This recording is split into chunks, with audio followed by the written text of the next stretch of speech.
Minglawa. My name is Yema, and I run a digital company called Nexlabs. We're focused on providing digital solutions for businesses to drive growth. Today we have a special guest, Richard. Would you like to introduce yourself? Yeah, hi, my name is Richard. I've been living in Myanmar since 2012.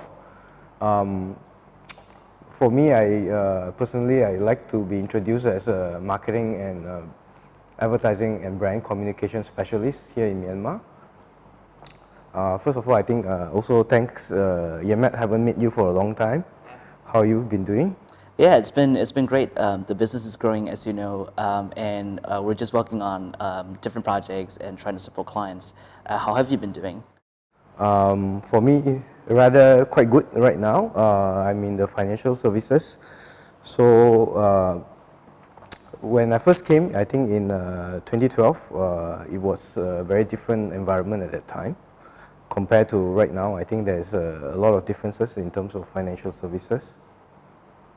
There are also a growth in, I think, in terms of people using card products like debit and credit cards, as well as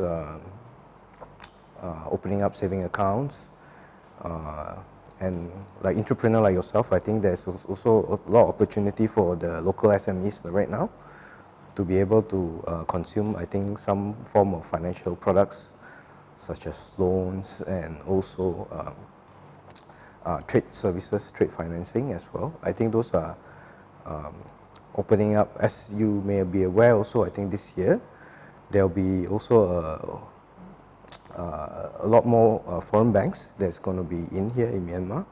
I think there'll be 13 banks that was given the banking license, so they are able to do retail banking. So I think the potential for financial services and for the people in Myanmar having this kind of competition is really great, and it will just open up a lot more opportunity for everybody, as well as for the economy, I think, to grow.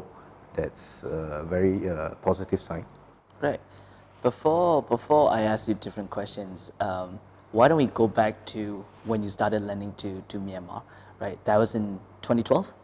Yes. Obviously, that isn't the Myanmar that we know today. I think within the last 6-7 years, Myanmar has grown so fast. What I'm interested in is what made you come to Myanmar? That's an interesting question. I think 2012, when I first, let's maybe go back. Before that, I was, actually I left, originally I'm from Malaysia. So I left Malaysia, I think in 2008, just to seek opportunity, as well as to look for a different country or culture to work. So I actually ended up going to Cambodia first. So together with my wife, so she was offered an opportunity in Cambodia, and she went to start a youth magazine targeted to university students at that time in Phnom Penh, Cambodia. So when she left, what I will say that I tagged along with her. I wasn't having any job opportunity at that time, so I left my job in Malaysia and went around Phnom Penh. So I spoke to some people, what kind of opportunity there is.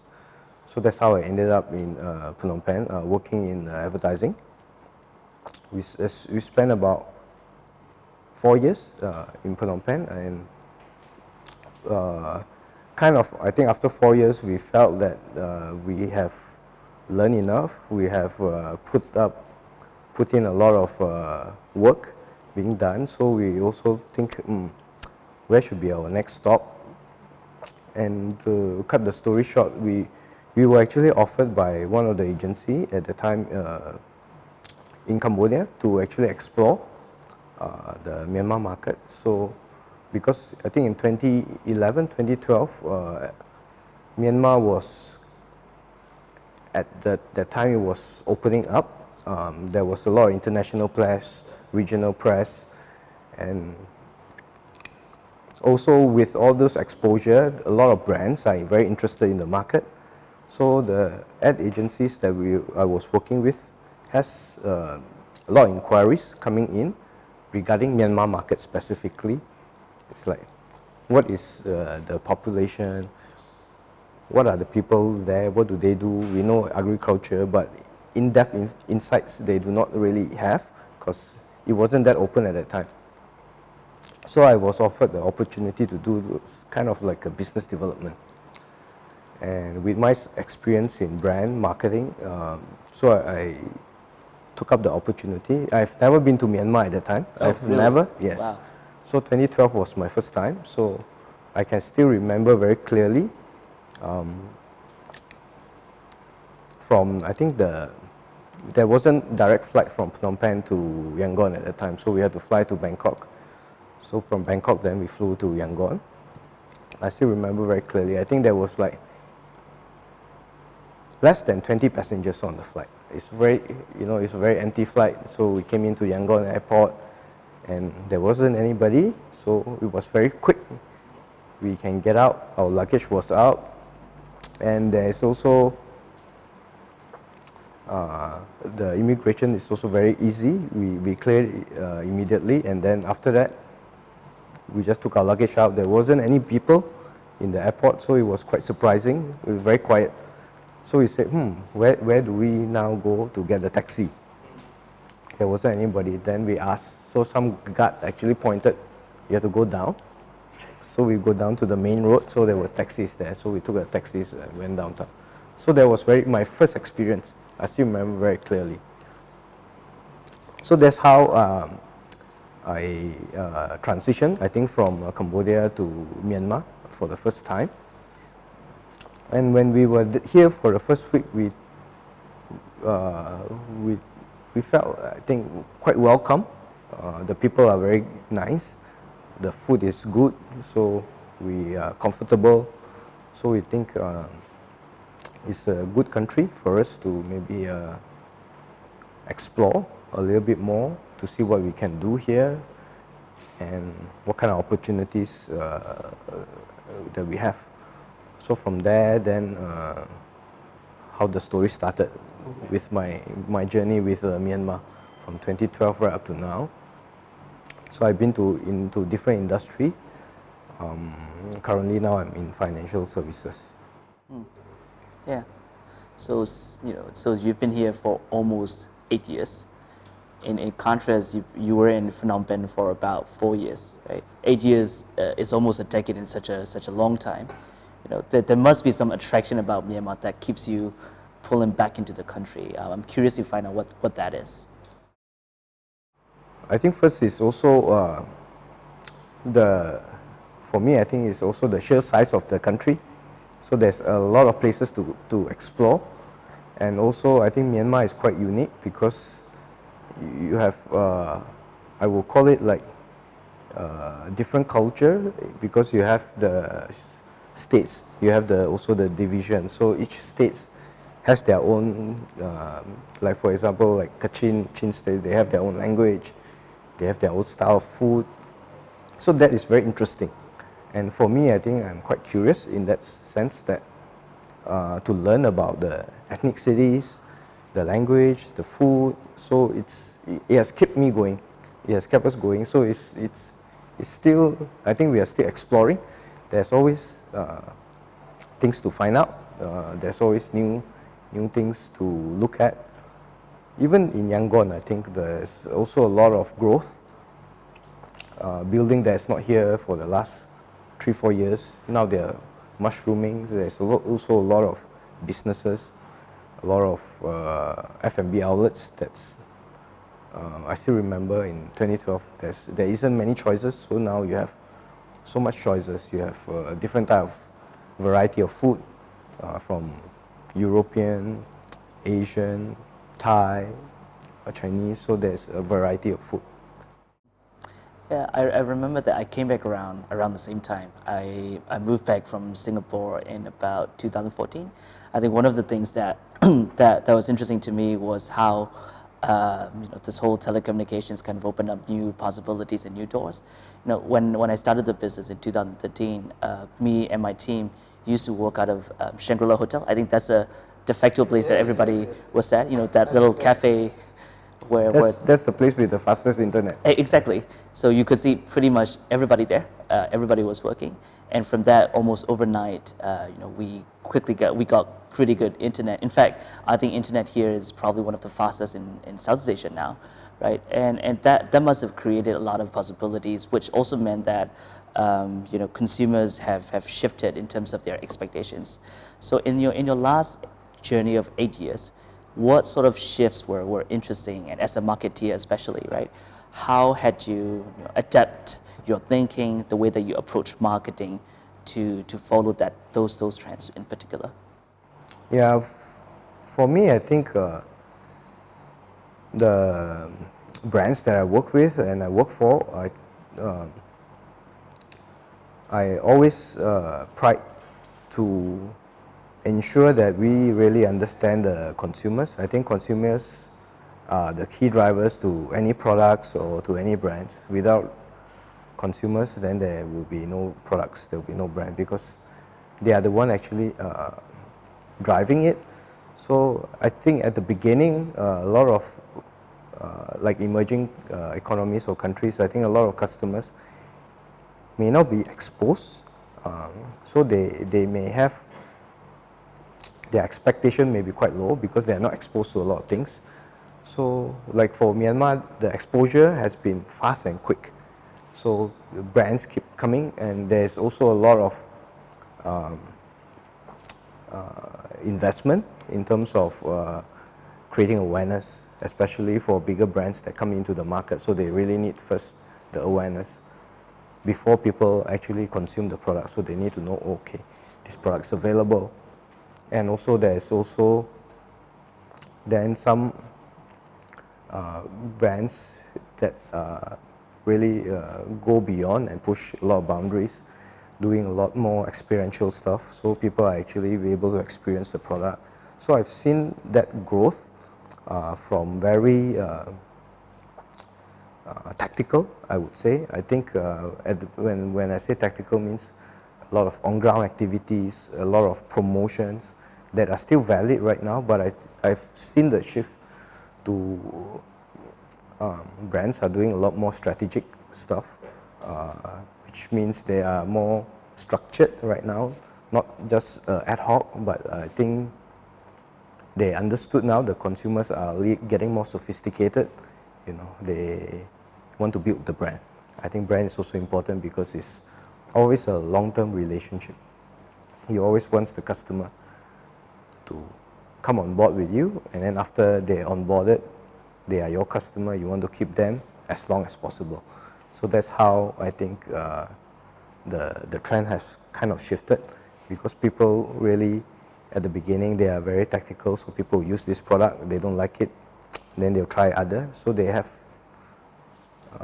something to compare, and the expectation has also risen because of the experience that they have.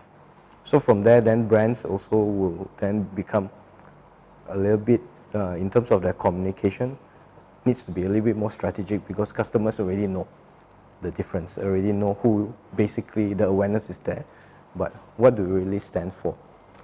Who can I really relate with? Which brand can I really, can be a fan of a consumer? So I've seen some trend shifting that, and also I think that is kind of the way forward. There's many channels right now in terms of engaging, or in terms of reaching customers, in terms of engaging them, sharing them the experience of products. Especially here, I think a lot of things goes on Facebook, because it's also the main, kind of the mainstream channel for consumption in terms of news, entertainment, lifestyles, connecting with friends. So all those through Facebook, I think, in Myanmar right now, still a very big part of consumers' lifestyle. So most brands, I think they are on Facebook. But I think also there should be something outside of Facebook that we should also not forget, because customers are real person. So Facebook offers you only a platform for what you can see, you can hear, but not really physical experiences. I think physical experiences is also something very important for brands. So that will probably be my advice, or the trend that I will see, that they will have a mix of both online, offline, as well as how customers can get a little bit more real life, realistic interaction with the brands. So that is, I think, maybe it's for me to maybe ask you about your work and your industry. I'm also quite curious. I think we've been friends for quite a few years. Now, I think I can't remember when do we really met. Probably about 4 years ago. 2014, 2016. Probably. Yeah. 15, I think, is about 15 and about the 16. right. Yeah. So yeah, so I would also like to learn from you and understand your challenges of starting a business at a very young age, and maybe you can also tell us what are the idea behind starting Nexlabs, and also the early years. What are the struggles that you have? Yeah, so that brings us back to, I think, 2011 almost, because the company officially, we started it around 2013, but the founding team, me and 3 other partners, we've been working together for since 2011 actually. So at the time I was doing contract work in Singapore while I was studying. So basically building brands, building websites, working on apps, games, etc. And the team behind that was eventually became my partners in the company. And the interesting thing is, the 4 of us were never really, we didn't come out of a business school, let's put it that way. I started programming at 12. My partners probably did the same as well. They're all computer programmers and technologists, right? And the reason why we started this company, number one, of course, because Myanmar opened up, and we felt that with this trend in telecommunications, liberalization of telecommunications, there is going to be, the hypothesis was that there was going to be some shifts in terms of internet access, digital literacy, people getting smartphones, etc., etc. So we wanted to tap on that opportunity. That's number one. But number 2 also is because we've been getting inspired a lot by stories coming out of Singapore, stories coming out of Silicon Valley, where young stars have started building companies, really big companies, right? So the main reasons were those 2, and when we started, we realized actually, well, none of us are actually business people. Because when we were working together, it was quite simple, right? We were working on projects, it was more ad hoc, let's put it that way. But when things became more like a company, there were a lot more things that we didn't know we had to handle. So, the best example that I can give is around like finances, accounting, managing human resources, etc. So when we started, all of us were just pushing on the idea that if we hire really smart people, and if we hire like really good programmers, we could create something cool. Yeah. But that was pretty far from the reality. When we started, we started with 4. In about 6 months, we grew to about, I think, 12, and in about a year and a half, we grew to about 20. And that's where we realized, some of us have to start learning about business, because it's not just a technology that keeps a business running. As a technologist, we always have this perspective of, if we buy a software, if we use a software, that's going to solve all of our problems, right? So we didn't have an accounting from day one. So we thought, well, if we buy an accounting software, a cloud accounting software, that's going to automate processes, et cetera, et cetera. but we didn't realize actually there's always going to be a need for someone to enter the right data so that the software can actually give us the right data back, right? So we didn't understand that. So we never had an accounting system or whatsoever in the first 2 years. So what happened was one day, one of our shareholders, our investors, flew down to Myanmar, and he started asking, well, how's the business? And we're talking about the cool stuff that we're doing, the projects that we were handling, the apps that we're building, etc. And then he's asked the second time, well, what about the actual business, which is your P&L, your balance sheet, etc. And that's where it hit me. We never had any of those things. So for the next 3 months, I had to figure out, basically how do we solve this problem? Because to be honest, back in my university days, I actually didn't pass my accounting module.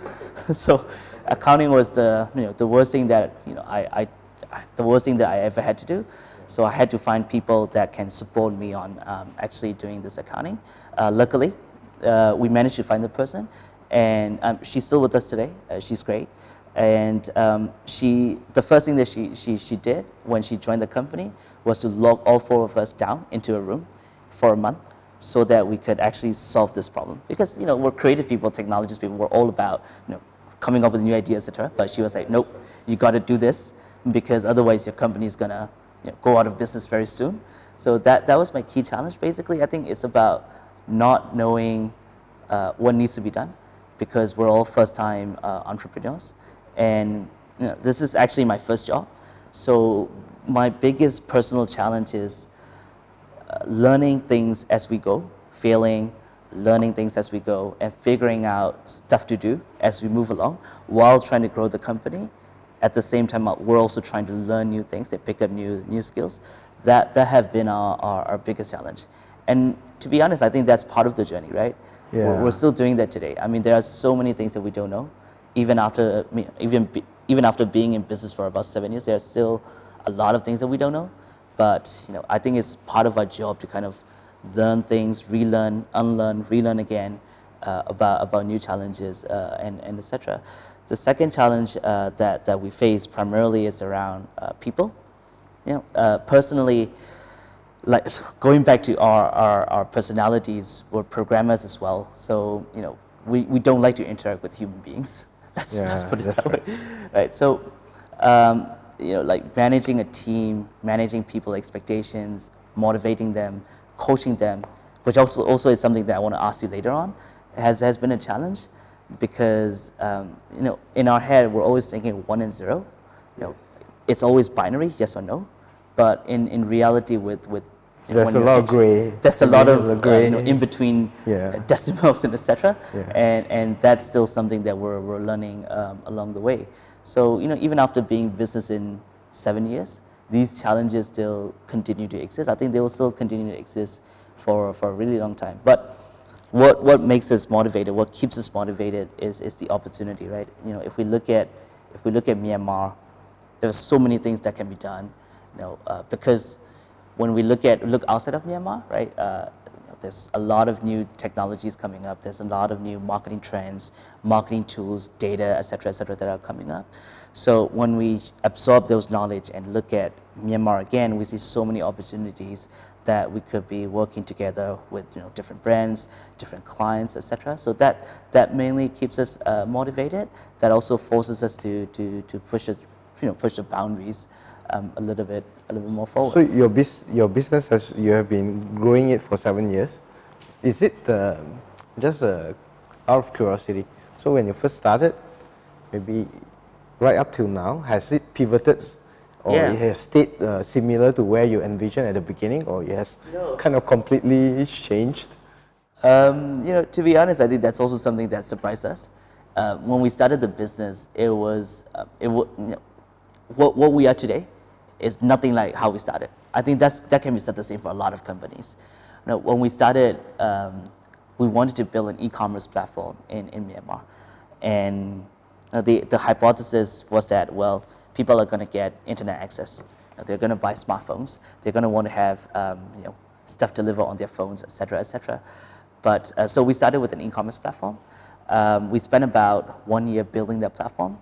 We our biggest mistake then was we never asked a single potential customer about whether they wanted an e-commerce platform.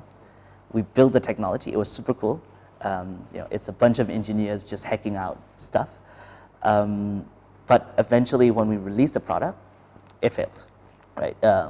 We were charging, it's not a lot of money. We were charging like 20,000 Juts for a subscription for a month, and there were no customers that would pay for that, just simply because they were not ready. The market wasn't ready for that yet. So that failed. Maybe it's a good time for you to bring it back right now. Maybe it's Perhaps actually we were probably just like 5 years early into the game, so it didn't work out.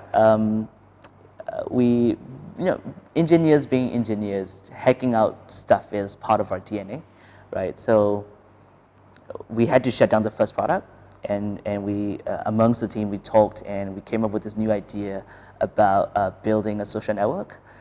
Nothing to compete with Facebook. We're not that crazy. We're crazy, but not that crazy.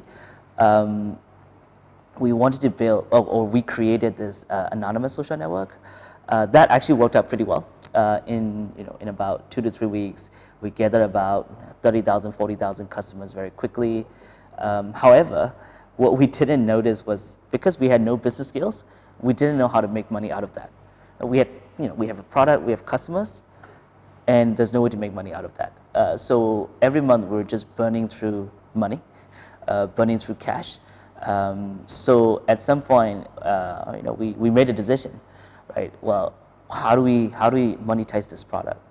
And the way that Myanmar is at that time, digital advertising wasn't as big as it is today, so it was impossible for us to wait that long. And one of the key learnings that we also had was, you hear all these stories about companies raising a lot of money in Silicon Valley, right? But in emerging markets like Cambodia, Myanmar, it's difficult, right? It's difficult to raise money to sustain the company, to keep iterating on different ideas, new ideas, etc. So at that point, we were like, well, we got to do something that actually keeps the lights on, because at that time we were already about 30, 35 people.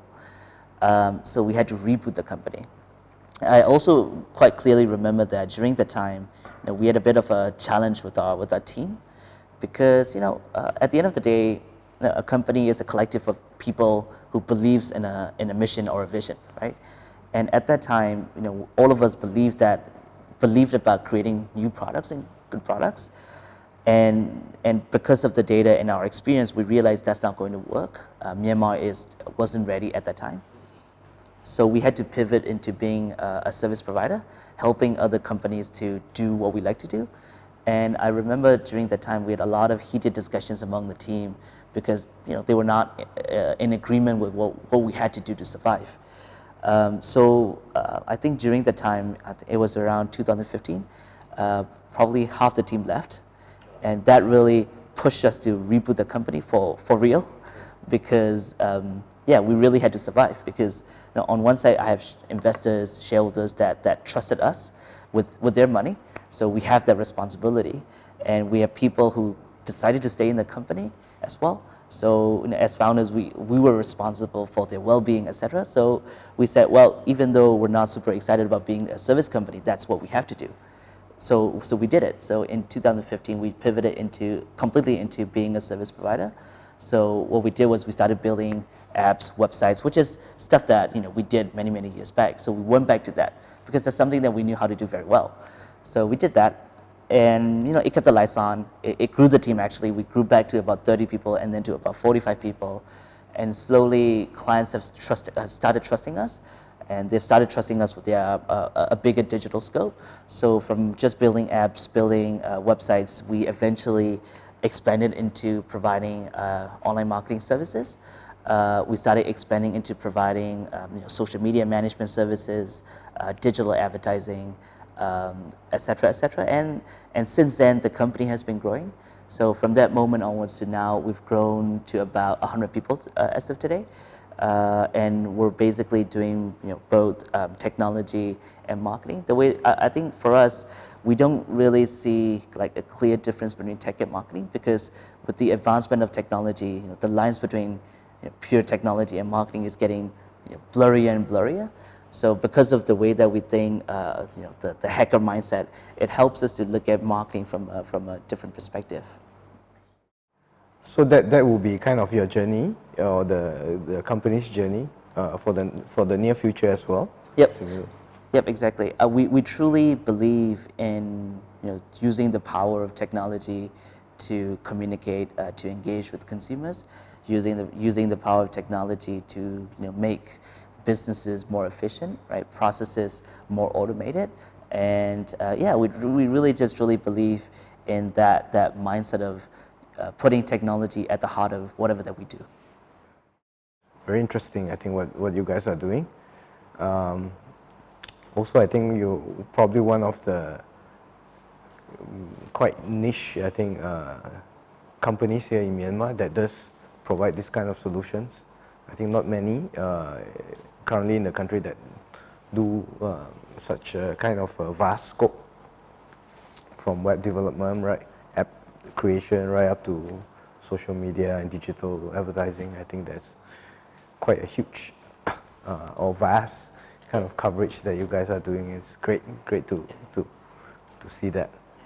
I mean, if we look at it from the from the inside, the way that we look at it is that, going back to what you talked about, consumers or brands getting more strategic about how they engage, right?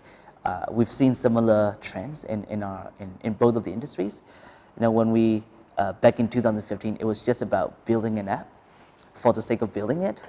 It never really had a strategy backing it. But what we're seeing now is brands, companies, corporates have started to look this as a pure strategy.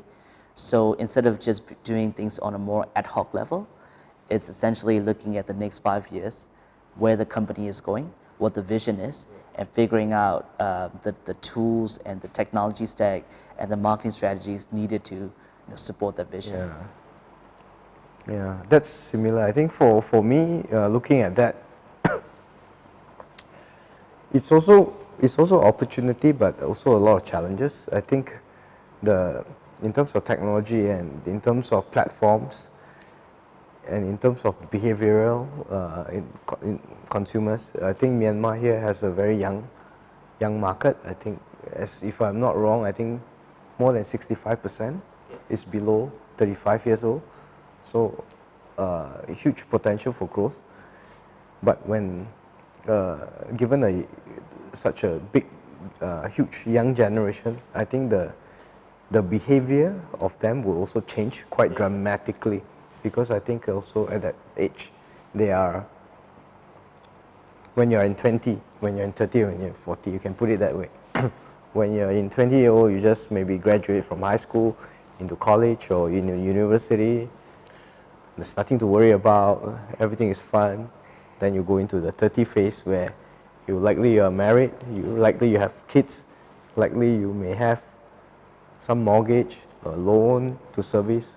And when you are 40, you are probably looking at your career at that time. So that's also a lot of moments, or a lot of experiences that the brand needs to understand and to bring, I think, to those kind of segments and age group. And also at the same time, that's kind of my own not really say prediction, but forecast. At the same time, there's also a lot of digital technologies that will come along in the next few years. In terms of artificial intelligence, in terms of AR, and possibly things that we have not seen today, or it's not being commercialized today, will probably be in the next few years, which I don't know what they are, but those things will change, and again will change the consumption of these people in the 20s, 30s and 40s. So brands also needs to figure out, I think, how we can manage. We have a strategic plan, but the strategic plan also may keep changing over years because of the environment, and also because of new technology and the behavioral. People are also adapting to things, so it's quite uncertain. I think the interesting insight is, as you've said, 60-65% of the population is below 30-35, right? But the interesting thing is a lot of them are more digitally savvy and more, we would like to call them digital natives.